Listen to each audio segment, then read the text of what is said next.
HeroWarz finally shows off Western version gameplay, Arad Kingdom bumps up its level caps, Skysaga heads into its 7th alpha test, and Fable Legends shows off 4 outlaw classes commanded by the villain. 1, 2, 3, go! What's happening, guys? James Blon here with MMOHuts.com with a quick weekly recap for MMO news and announcements for the week ending February 29th, 2016. A somewhat special day in that it only happens every 4 years. February is already a short month, but this year, a leap year, it's 1 day longer.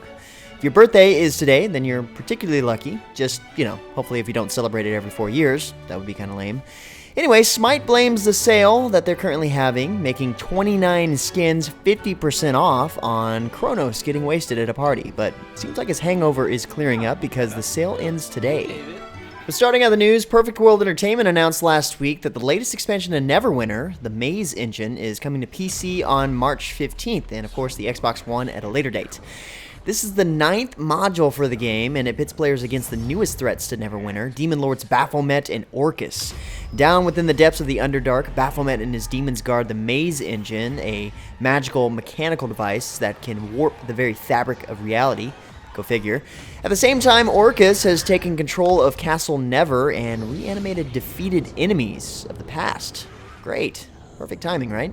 The new expansion brings new gameplay updates, including the return of 4 regular dungeons and 1 epic dungeon, all of which have been updated both visually and content-wise. Along with this, Castle Never has received a massive overhaul, seeing that it's now under the command of Orcus. You can also expect a new campaign and a new system that gives customization to mounts and how they're kept. Look forward to the new expansion launching on March 15th, and check out our written interview with executive producer Rob Overmeyer about what to expect, linked in the description below. Next up, Dungeon Fighter Online reveals a new yet nostalgic dungeon, the plane Mirror Arad, via the Dimensional Rupture. This rupture connects the Arad continent to another plane, and the west coast area of Mirror Arad will open in Arad Harbor. Adventurers may move to the other world through this special gate called the Gate of Will, but you have to be at least level 55 in order to use the gate. It's a little confusing, but you know what dimensional ruptures aren't. It's also really cool if you've been playing DFO for a long time. Check out the site posted at MMOHuts.com for all the details. On a very similar note, KOG Games revealed the first official gameplay trailer for the Western version of HeroWarz early last week. The gameplay trailer shows off the unique fighting style and abilities of Derek, Ara, Mary, and pretty much all the heroes announced in this version of the game so far. Not quite as many of Tree of Savior, but there are already 15 different heroes to play as, all with completely different playstyles, as you can probably tell by the gameplay. Beyond that, they've finally started an official website for the Western version. It's becoming easier to see that this game is almost ready for closed beta. You can't really sign up just yet, but you can read up on the backstory of the game, get some stats on the playable heroes, and pick up some really cool new artwork and wallpapers just for, the hype. Seeing localized gameplay now really makes me want to try it out even more. Likewise, KOG Games has also been rolling out its revamps for Elsword's Season 2. As you saw in past recaps and exclusive preview videos, they've already revamped Elsword and Reyna, Aisha and Raven, Eve and Chung, Ara and Elsis, and now we wait for Ad and LuCiel's revamp to complete the list. Just like the other sets of characters, we'll see brand new character voiceovers in English, character artwork and model upgrades, streamlined skill tree and learning methods, new skill designs, and of course balance changes, which are always good. Look forward to the new and improved Tracer and Demon duo Ad and LuCiel this week on March 3rd. Next up, Arad Kingdom comes back out of the dark and makes its way into the news last week. Its latest content update raises the level cap for both players and their Eidolons. Now players can reach level 90 and Eidolons can reach level 80. But beyond that, 2 new maps have been added in. We've got Viridian Steppe, an area that has fallen into decay, and Desolate Valley, a realm occupied by demons. 3 new dungeons have also opened up, and we see a new Eidolon, the Goj Rune, a fiery companion from the magma chambers of Azuria, equipped to burn enemies with lava and ash. Sounds kind of badass. These are just some of the major content added into the game in this patch. It's not a huge update, but it's an update nonetheless. Also last week, Daum Games announced that a special contest and activities are planned for Black Desert's launch on March 3rd this week, and plan to run almost all month until March 22nd.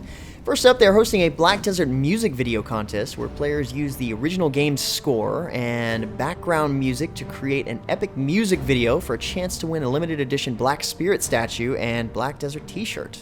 That's kind of cool. You can also take a selfie of your character on any form of transportation in the game to win various in-game items, or even take a screenshot of your guildmates, post it, and share it to win in-game rewards. More information about the events will be revealed soon on their official forum, so stay tuned for more details. Another game seemingly getting closer and closer to a more public beta is Paragon. I know I've been talking about that one a lot. Over the past week, Epic Games has been rolling out more gameplay highlights for some of its heroes, like Steel, a tank hero, Feng Mao, a fighter-type hero, Gideon, a caster-type, and Muriel, a flying angelic hero statue thing.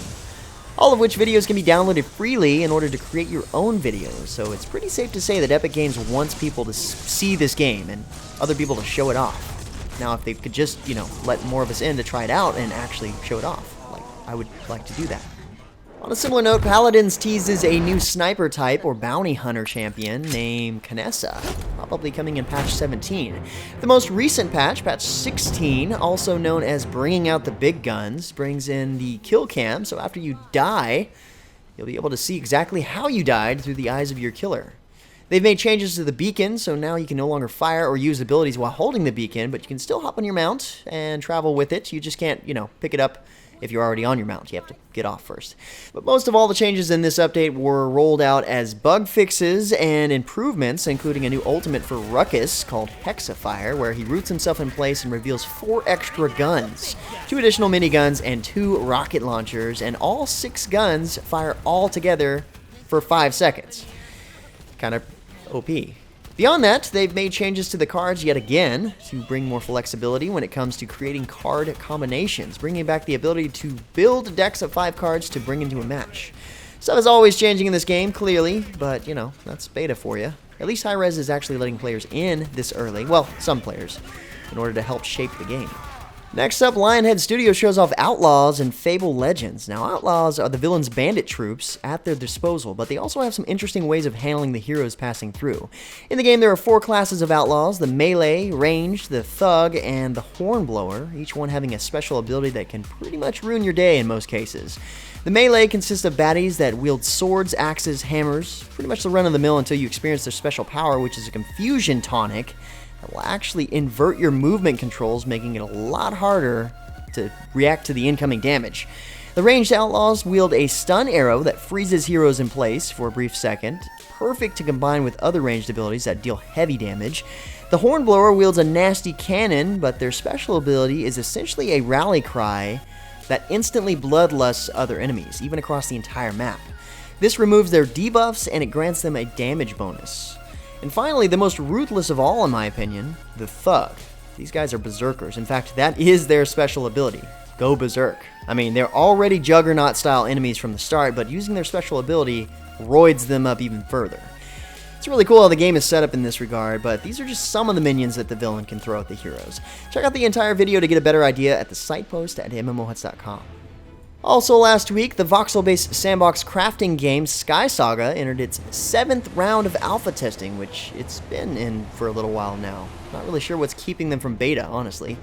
This round introduces a new game mode called Build Off, in which players can compete in a race against the clock and each other to build awesome things, whatever that may be. In this case, it's a fat bumblebee.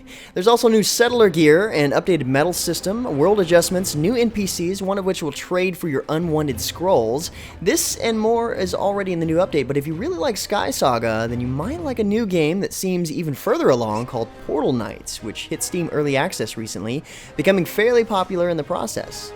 From the trailer you see playing here, there really isn't a lot of difference between it and Skysaga, except, Portal Knights hit Steam first, which is going to be good, even if it is just in early access.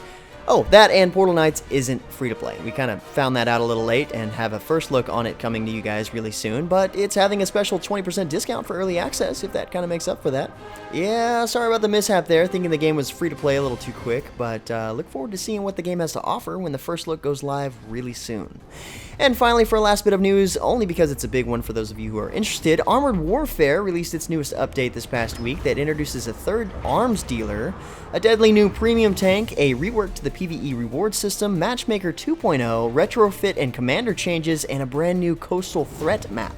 This new map is 1200 by 1200 meters and consists of several regions that offer plenty of space to flank your opponents. The southern Bay Area and the north offer wide arcs of fire, while the city can be used by heavier and slower vehicles in order to advance undercover.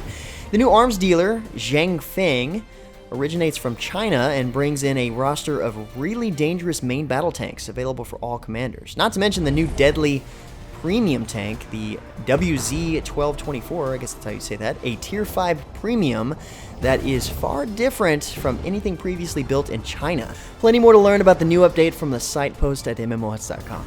Anyway, guys, that's about it for this short week of news. Not a lot going on, honestly. Look forward to Black Desert and Path of Exile's new expansion launching this week. But for now, guys, if you're looking for more information about the news featured in the recap, check the links in the description below. Otherwise, head over to MMOHuts.com for more up-to-the-hour gaming news.